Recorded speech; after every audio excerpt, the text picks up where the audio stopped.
ಅವರು ಯಾವಾಗಲೂ ಕೂಡ ಸೌಮ್ಯ ಸ್ವಭಾವದ ವ್ಯಕ್ತಿತ್ವ ನಮ್ಮ ಅತ್ತೆದು. ಯಾವತ್ತೂ ಕೂಡ ಅವ್ರು ಬೈದಿದ್ದು ನಾನು ನೋಡಲಿಲ್ಲ. ಅವ್ರ ಒಳ್ಳೆ ಗುಣ ಅಂದರೆ ಎಷ್ಟೇ ಒತ್ತಡ ಇದ್ದರೂ ಕೂಡ ಅವ್ರು ಏನೂ ತೋರಿಸ್ಕೊತಿದ್ದಿಲ್ಲ. ಅವರಾಯಿತು ಅವ್ರ ಕಾಯಕ ಕೆಲಸ, ಮನೆ ಕೆಲಸದ್ದು ಆಗಿರ್ಬೋದು, ಜನರು ಮಾತಾಡಿಸೋ ರೀತಿ ಆಗಿರ್ಬೋದು, ಅದನ್ನು ನಾನು ಇಷ್ಟಪಟ್ಟೆ. ಆಮೇಲೆ ಇಷ್ಟು ಒಳ್ಳೆಯ ಸ್ವಭಾವದ ಹೆಣ್ಮಕ್ಳು ಅಂದರೆ ನಮ್ಮ ಹೆತ್ತ ತಾಯಿ ಒಂಚೂರು ಬೈದಿದ್ದಾರೆ ನನಗೆ ಹೊರತು, ನಾ ಇಲ್ಲಿ ಮನೆಗೆ ಸೊಸೆಯಾಗಿ ಬಂದಮೇಲೆ ನಮ್ಮ ಅತ್ತೆ ಒಂಚೂರು ಬೈದಿದ್ದು ನಾನು ನೋಡಿಲ್ಲ. ಅವ್ರು ಕಲಿಸ್ಕೊಟ್ಟಂತಹ ಯಾವ್ದಾದ್ರು ಅಡುಗೆ, ಯಾವ್ದಾದ್ರು ಸಂಪ್ರದಾಯಗಳನ್ನ ಇವತ್ತಿಗೂ ಪಾಲಿಸ್ತಾ ಇದ್ದೀರಾ? ತುಪ್ಪದ ಗಸಿ ಅನ್ನ ಮತ್ತು ಗಂಜಿ ಅನ್ನ ಅಂಥೇಳಿ ಮಾಡ್ತಾಯಿದ್ರು ನಮ್ಮತ್ತೆ. ಮಾವನವರು ಯಾವಾಗಲೂ ಕೂಡ ಪ್ರವಾಸದ ಮೇಲೆ ಇರ್ತಿದ್ರಲ್ಲ, ಬೆಳಿಗ್ಗೆ ಬೇಗನೆ ಹೊರಡಬೇಕಾಗ್ತಿರೋ ಸಂದರ್ಭದಲ್ಲಿ ಅವ್ರು ಯಾವಾಗಲೂ ಕೂಡ ಗಂಜಿಯನ್ನು ಇಷ್ಟಪಡ್ತಿದ್ರು ಮಾವನವರು.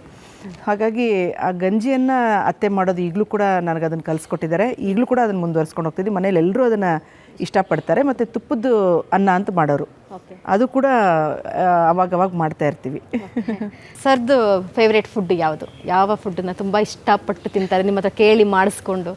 ಸರ್ದು ಯಾವಾಗಲೂ ಕೂಡ ರೈಸ್ ಐಟಮೇ ಜಾಸ್ತಿ ಇಷ್ಟಪಡ್ತಾರೆ. ಹಾಗಂತ ಆರೋಗ್ಯಕರವಾದಂಥದ್ದಂದರೆ ಈ ತರಕಾರಿಗಳನ್ನೆಲ್ಲನೂ ತೊಗೊತಾರೆ, ಹಣ್ಣು ಅದೆಲ್ಲನೂ ತೊಗೊಳ್ತಾರೆ. ಬಟ್ ಜಾಸ್ತಿ ಇಷ್ಟಪಡೋದು ರೈಸ್ ಐಟಮ್ಸು. ಪಲಾವು ಜಾಸ್ತಿ ಇಷ್ಟಪಡ್ತಾರೆ. ಅದು ಅವರ ಅಕ್ಕನ ಕೈಲಾದಂಥ, ಅರುಣಕ್ಕನ ಕೈಲಾದಂಥ ಪಲಾವ್ ಭಾಳ ಇಷ್ಟ ಅವ್ರಿಗೆ. ಒಂದು ಮನೆಯಲ್ಲಿ ಸುಳ್ಳು ಹೇಳಿ ನಾನು ಚಿಕ್ಕಮಂಗ್ಳೂರು ದೊಡ್ಡ ಸಭೆ ಬೈಕಲ್ಲಿ ಹೋದೆ. ನಾನು ಮಳೆ ಅಂದರೆ ಮಳೆ, ಕರೆಕ್ಟ್ ಚಿಕ್ಕಮಂಗ್ಳೂರು ಎಂಟ್ರಿ ಆಗೋ ಟೈಮಲ್ಲಿ ಬಿದ್ವಿ. ಮೈ ಮೇಲೆ ಇರೋಂಥ ಬಟ್ಟೆ ಎಲ್ಲ ಹರಿದೋಯ್ತು. ಇವತ್ತಿನ ನಮ್ಮ ಸಿ ಟಿ ರವಿ ಅವ್ರ ಮನೆ ಹೋಗಿ ಅವ್ನ ಶರ್ಟು ಅವ್ನ ಬನೀನ್ ಹಾಕ್ಕೊಂಡು ಸಭೆ ಅಟೆಂಡ್ ಮಾಡಿದೆ. ಗದ್ದೆಲ್ಲ ತೆರೆದು ಹೋಗಿತ್ತು. ಅಂದ್ಕೊಂಡೆ ಬೆಳಗ್ಗೆ ಪೂಜೆ ಏನು ರೆಡಿ ಆಗಿರುತ್ತೆ ಮನೇಲಿ ಅಂದ್ಕೊಂಡು. ಸೊ ಬಟ್ಟೆ ಹರಿದು ಗದ್ದ ಇದಾಗಿದ್ದರಿಂದ ನೀವು ಬಸ್ಸಲ್ಲಿ ಹೋಗ್ಲಿಲ್ಲ, ನೀವು ಬೈಕಲ್ಲಿ ಹೋಗಿದ್ರಿ ಅಂತ ಅಮ್ಮನಿಗೆ ಕ್ಲಿಯರ್ ಆಗಿ ಕೂಡ ಗೊತ್ತಾಯ್ತು.